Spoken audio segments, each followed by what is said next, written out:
Salam Sang Raja. Bab 51. Dorongan. Hanya dalam 2 menit, formasi pertahanan khusus telah hancur. Sebaliknya, 23 lawan mereka tidak menderita korban sama sekali. Mereka tanpa lelah melanjutkan pesta pembunuhan mereka dan mendorong maju tanpa henti. Jembatan batu tipis telah berubah menjadi jalan kematian menuju neraka.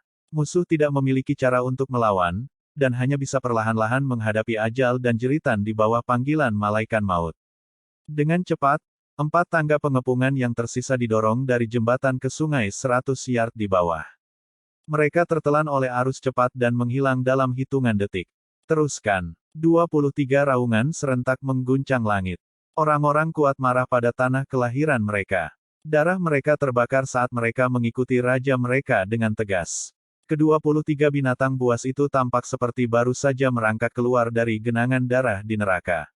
Darah menetes dari setiap bagian tubuh mereka. Mereka mendorong 4 atau 500 yard ke jembatan sepanjang setengah mil. Setelah menghancurkan tangga pengepungan, formasi trebucet berikutnya. Tapi semakin jauh ke jembatan, itu semakin tipis. Di tengah jembatan, lebarnya kurang dari 2 meter. Itu juga tempat paling berbahaya di jembatan. Arus cepat entah bagaimana membentuk pusaran raksasa dan secara berkala menciptakan kekuatan hisap yang aneh di bawah jembatan. Jika orang biasa tidak memperhatikan, mereka akan tersedot ke sungai dan dilahap. Pertempuran berlanjut. Fei bersama dengan orang-orang kuatnya yang setia semakin dekat dan lebih dekat ke 6 trebucet saat mereka maju. Kembali ke dinding pertahanan Chambord, ruangan itu dipenuhi tepuk tangan. Para prajurit dan anggota baru berteriak, berusaha memberikan semua energi yang mereka miliki dalam suara mereka ke medan pertempuran jembatan yang intens. Suatu saat selama pertempuran, bahkan warga yang ketakutan dan lemah telah naik ke tembok pertahanan. Mereka memegang berbagai alat yang dapat membantu pertahanan dan berteriak dengan kegilaan saat mereka menyaksikan raja dan orang-orang yang dicintai bergegas ke musuh dan membalas dendam. Adegan itu sangat terukir dalam jiwa mereka, dan mereka mungkin tidak akan pernah melupakannya bahkan ketika mereka meninggal.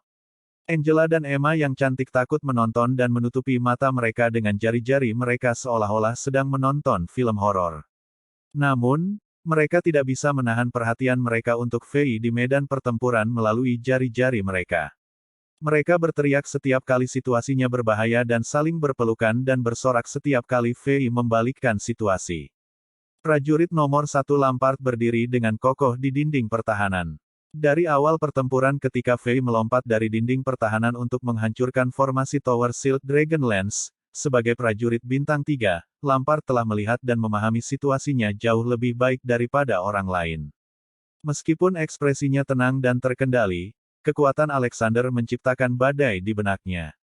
Jelas bahwa Alexander memiliki setidaknya 3 jenis kekuatan misterius namun kuat, kekuatan fisik mengerikan, energi dingin putih dan energi suci seperti ksatria suci.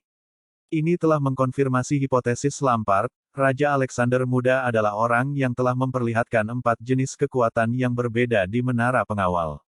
Apa yang sebenarnya terjadi pada Alexander yang membuatnya kembali normal dan memberinya kekuatan yang begitu kuat? Apakah itu benar-benar dewa perang? Lampard tidak bisa memikirkannya, tetapi jauh di lubuk hatinya, dia ingin Alexander melanjutkan mukjizat misteriusnya. Dia tiba-tiba menjadi emosional, dia melihat ke langit biru yang cerah. Sepertinya dia telah melihat wajah yang familiar dan merasa bersyukur. Teman lama, kamu dapat melihat putra kamu begitu berani dan kuat di surga, bukan? Mungkin suatu hari, dia bisa menjadi kuat dan dapat membantu kita menemukan Helen yang hilang. Tepi selatan Sungai Zuli, di atas bukit. Mustahil. Ini tidak mungkin. Sial. Ada yang bilang, bagaimana ini bisa terjadi? Bagaimana ini bisa terjadi? Pria itu adalah ksatria suci. Ksatria suci cincin pertempuran ganda. Tapi dia jelas tidak punya energi sebelumnya. Formasi perisai menara aku. Tidak bisa dimaafkan. Ksatria bertopeng perak menatap medan perang. Dia tenang tetapi sekarang agak lamban. Dia tidak bisa mempercayai apa yang dilihatnya. Formasi elit yang ia banggakan lenyap ke udara tipis di bawah tantangan sekelompok anjing. Dia sangat marah. Energi biru menyinari tubuhnya dan suhu di sekitarnya turun beberapa derajat. Seperti gunung es yang melepaskan semua energi dinginnya, Menunggang kuda di tangan ksatria bertopeng perak itu membeku menjadi es dan hancur menjadi potongan es. Apakah ada sesuatu yang membuatnya lebih malu? Strategi yang dia anggap tak terkalahkan hancur berkeping-keping oleh kehidupan rendah 20 binatang buas. Kebanggaan dan keringatnya, formasi Tower Shield Dragon Lance bahkan tidak bertahan selama 2 menit. 2 menit. Bahkan tidak cukup waktu berlalu baginya untuk memberikan perintah dan itu telah berubah menjadi tumpukan sampah dan daging. Kekalahan mendadak ini merupakan pukulan yang tak tertahankan bagi ksatria bertopeng perak, yang sombong dan tidak pernah kehilangan pertempuran dalam hidupnya. Baginya, rasanya seperti dia adalah dewa yang mengendalikan segalanya, dan dipukul ke lantai oleh seorang pengemis yang kotor. Selain itu, pengemis kotor menginjak wajah dewa dengan kakinya yang bau dan penuh abses. Aku bersumpah, tidak ada satu makhluk pun yang akan dibiarkan hidup setelah aku menaklukkan kerajaan kotor ini. Aku akan menguliti semua budak kotor Chambord dan menggantung kulit mereka di jembatan ini. Aku akan memotong daging dan tulang mereka menjadi pasta dan memberi makan kepada raja mereka yang gegabah. Ksatria bertopeng perak itu meraung dengan marah. Medan kekuatan energi birunya menjulang di sekitarnya, lalu dengan cepat mengembang. Setelah energi putih, dingin bertiup, pelana kudanya mengembun menjadi lapisan es. Kuda perang berharga yang dia tunggangi membeku menjadi pahatan es, darah dan dagingnya membeku seketika. Ksatria hitam di belakangnya tidak berani mengatakan sepatah kata pun. Mereka semua menundukkan kepala dan menutup mulut. Kuda-kuda yang ditunggangi para ksatria hitam juga merasakan bahaya.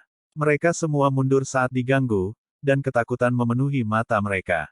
Mereka memandang ksatria bertopeng perak itu seolah-olah dia adalah binatang buas yang haus darah. Tidak ada yang membuat suara di atas bukit. Bersambung.